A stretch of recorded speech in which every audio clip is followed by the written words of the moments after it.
महादेव। और आप सब कैसे हैं? आप देख रहे हैं हमारा तपोवन न्यूज यूट्यूब चैनल। भक्तों ने पूछा है कि महाराज जी बताइए मौनी अमावस्या कब की है। आइए इसी के ऊपर हम चर्चा कर लेते हैं। महीने में यूँ तो बहुत तिथियां आती हैं, लेकिन उसमें पूर्णिमा और अमावस्या का बहुत बड़ा योगदान है, बहुत बड़ी उसकी महिमा है। पूर्णिमा देवताओं को प्रसन्न करती है और अमावस्या पितरों को प्रसन्न करती है। अमावस्या पितरों के लिए ही होती है।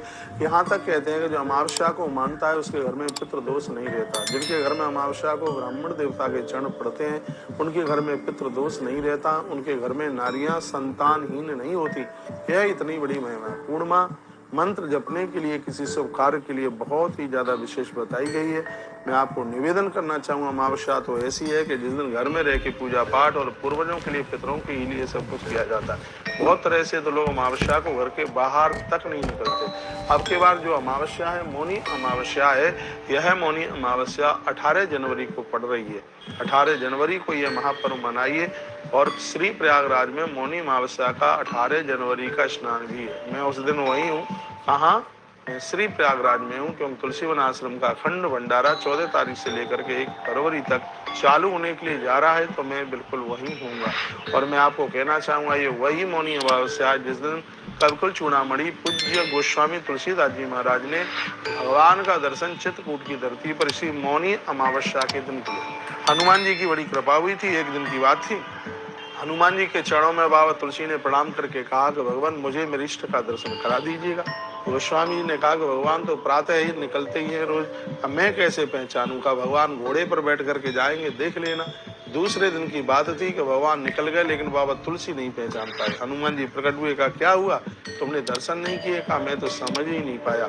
उसके तत्पश्चात यही मौनी अमावस्या आई जिसकी चर्चा मैं आपको कर रहा हूँ। भारी भीड़ थी, और इतनी भीड़ थी राम घाट पर चित्रकूट में, और उसी भीड़ में गोस्वामी तुलसीदास जी महाराज स्नान करके सबके माथे पर चंदन थोप रहे थे, चंदन लगा रहे थे। इतने में भगवान प्रभु राम लक्ष्मण के सहित वहीं आ गए और बोले, बाबा ने कमायु माथे पर चंदन लगा दो। गोस्वामी जी माथे पर चंदन तो लगा रहे हैं, लेकिन प्रभु को पहचान नहीं पा रहे। इतने में बजरंगबली श्री हनुमत लाल जी महाराज उस वृक्ष के ऊपर बैठ करके, मैं कहता हूँ जिसका कोई गुरु नहीं है, हनुमान जी को अपना गुरु बना लो। तो हनुमान जी ने क्या कहा, चित्रकूट के घाट पर भई संतन की भीड़, और तुलसीदास चंदन घिसे तिलक देत रघुवीर। जैसे इतना संकेत किया, बाबा तुलसी चरणों में गिर पड़े प्रभु के में। उसी समय भगवान ने प्रत्यक्ष प्रकट रूप से गोस्वामी तुलसीदास जी को दर्शन दिया। बाबा तुलसी के ऊपर ऐसी अहित की कृपा हुई है। तो यह वही मौनी अमावस्या है जो जीव को परमात्मा से मिलाने का काम करती है। ये दिन खूब दान पुण्य, तीर्थ यात्रा, भगवान का भजन, ये सब कुछ बढ़िया बढ़िया काम कीजिए। ये मौनी अमावस्या हमारे जीवन को परिवर्तन कर देगी। तो हमारा जो तपोवन न्यूज ये धार्मिक सूचनाएं आपको बताता है और हमें ईश्वर से जोड़ने का काम करता है। इस चैनल को अपना आशीर्वाद दीजिएगा।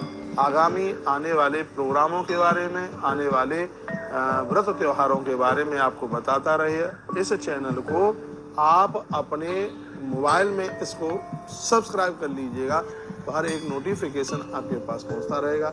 बहुत बहुत धन्यवाद आप सभी का। आप अपना ध्यान रखिए, और अगली वीडियो में मैं फिर आपसे मिलूंगा। Welcome back to my channel Har Har Mahadev. आप लोग कैसे हैं? आप लोगों को वीडियो अच्छी लगा करे तो प्लीज़ वीडियो को लाइक ज़रूर करना।